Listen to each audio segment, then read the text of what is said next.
नमस्कार, मेरा नाम डॉक्टर रेणुका गुप्ता है। आज हम बात करने वाले हैं पोस्ट मीनोपॉजल ब्लीडिंग के बारे में। पोस्ट मीनोपॉजल ब्लीडिंग यानी मीनोपॉज होने के बाद ब्लीडिंग होना। मीनोपॉज यानी 1 साल तक पीरियड्स ना आना। अगर 1 साल तक कोई पीरियड नहीं आया है तो हम मानते हैं कि मीनोपॉज आ चुका है। मीनोपॉज की यूजुअल एज होती है 45 to 50 ईयर्स। अगर हमें मीनोपॉज के बाद कोई भी ब्लीडिंग हो रही है तो उसे नॉर्मल नहीं माना जाता, उसे हम कहते हैं post menopausal bleeding. Post menopausal bleeding के बहुत ही कारण होते हैं।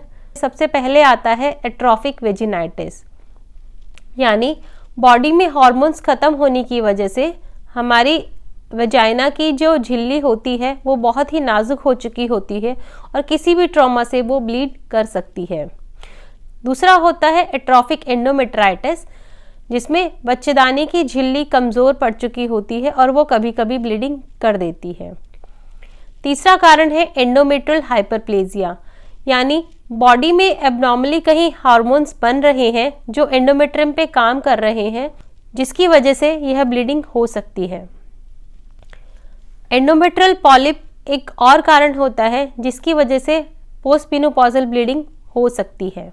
ये सारे कारण बिनाइन होते हैं, कैंसरस नहीं होते हैं, परंतु 5% केसेस में यह पोस्ट मीनोपॉजल ब्लीडिंग कैंसर की वजह से भी हो सकती है। इनमें मोस्ट कॉमनली आता है एंडोमेट्रियम का कैंसर यानी यूट्रस का कैंसर, जिसमें यूट्रस की लाइनिंग बढ़ चुकी होती है और कैंसर डेवलप हो जाता है। और एक आता है सर्वाइकल कैंसर। सर्वाइकल कैंसर यानी बच्चेदानी के मुंह का कैंसर। पोस्ट मीनोपॉजल ब्लीडिंग के डायग्नोसिस के लिए सबसे इम्पॉर्टेंट होता है टेस्ट कराना। टेस्ट में सबसे पहले आपको गायनेकोलॉजिस्ट के पास जाना है, जो पर स्पेकुलम एग्जामिनेशन करके देखेंगे कि सर्विक्स पर कहीं कोई ग्रोथ तो नहीं है, सर्विक्स में कहीं कोई पॉलिप तो नहीं बना हुआ है। तो पॉलिप और सर्वाइकल ग्रोथ हम पर स्पेकुलम एग्जामिनेशन से रूल आउट कर सकते हैं। कोई प्री कैंसरस लीशन को रूल आउट करने के लिए पैप स्मीयर कराना इम्पॉर्टेंट है। नेक्स्ट स्टेप होता है अल्ट्रासाउंड। अल्ट्रासाउंड हमें बताता है कि बच्चेदानी की झिल्ली बढ़ी हुई तो नहीं है। पोस्ट मीनोपॉजल लेडी में यूजुअली बच्चेदानी की झिल्ली की ग्रोथ जो होती है वो 3 से 5 मिलीमीटर होती है। अगर बच्चेदानी की झिल्ली 5 मिलीमीटर से बढ़ी हुई है तो यह नॉर्मल नहीं मानी जाती है और रूल आउट करना इंपॉर्टेंट हो जाता है कि बच्चेदानी की झिल्ली का कैंसर तो नहीं है। अल्ट्रासाउंड से एक और चीज रूल आउट की जा सकती है, वो होती है पॉलिप। ट्रांसवेजाइनल अल्ट्रासाउंड बहुत ही अच्छी मोडालिटी होता है रूल आउट करने के लिए कि बच्चेदानी की झिल्ली कितनी बढ़ी हुई है या उसमें कोई पॉलिप डेवलप तो नहीं हो गया है। इसके डायग्नोसिस के लिए हमें हिस्ट्रोस्कोपी यानी दूरबीन से बच्चेदानी के अंदर की जांच करानी होती है।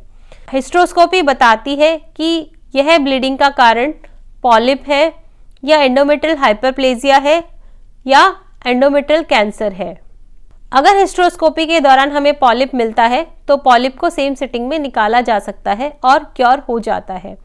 एंडोमेट्रियल हाइपरप्लेजिया को बायोप्सी के थ्रू कंफर्म करना होता है कि कौन से हार्मोन्स के डिसबैलेंस है जिसकी वजह से एंडोमेट्रियल हाइपरप्लेजिया हुआ है। एंडोमेट्रियल हाइपरप्लेजिया का मोस्ट कॉमन कारण होता है अनअपोज्ड ईस्ट्रोजन विदाउट प्रोजेस्टेरोन। सो अगर एंडोमेट्रियल हाइपरप्लेजिया ही डायग्नोसिस बनता है तो प्रोजेस्टेरोन देकर उसका ट्रीटमेंट किया जा सकता है। अगर एंडोमेट्रियम में प्री कैंसरस चेंजेस ही आते हैं, जिसे हम EIN बोलते हैं, तो हिस्टेरेक्टमी से इसका इलाज पॉसिबल होता है। परंतु अगर कैंसरस चेंजेस डेवलप हो चुके हैं तो फर्दर MRI या PET स्कैन बताता है कि यह कैंसर कोई फैला हुआ कैंसर है या लिमिटेड स्टेज में कैंसर है। पोस्ट मेनोपॉजल ब्लीडिंग एक बहुत ही अर्ली सिम्टम्स होता है कैंसर का। अगर वक्त रहते कैंसर पकड़ा जाए तो इसका 100% ट्रीटमेंट पॉसिबल हो जाता है, परंतु अगर आप इस ब्लीडिंग को इग्नोर करते रहे और लंबे समय के बाद अपने डॉक्टर के पास जाते हो तो हो सकता है अगर कैंसर की वजह से ब्लीडिंग हुई हो तो इसकी स्टेज बढ़ जाए और आपको ट्रीटमेंट की मल्टीपल मोडालिटीज़ लेनी पड़े। तो अपनी पोस्ट मेनोपॉजल ब्लीडिंग को कृपया इग्नोर ना करें और अगर ऐसा कोई भी सिम्टम्स आपको है तो तुरंत अपने गायनेकोलॉजिस्ट को दिखाएं और अपनी बायोप्सी कराएं। धन्यवाद।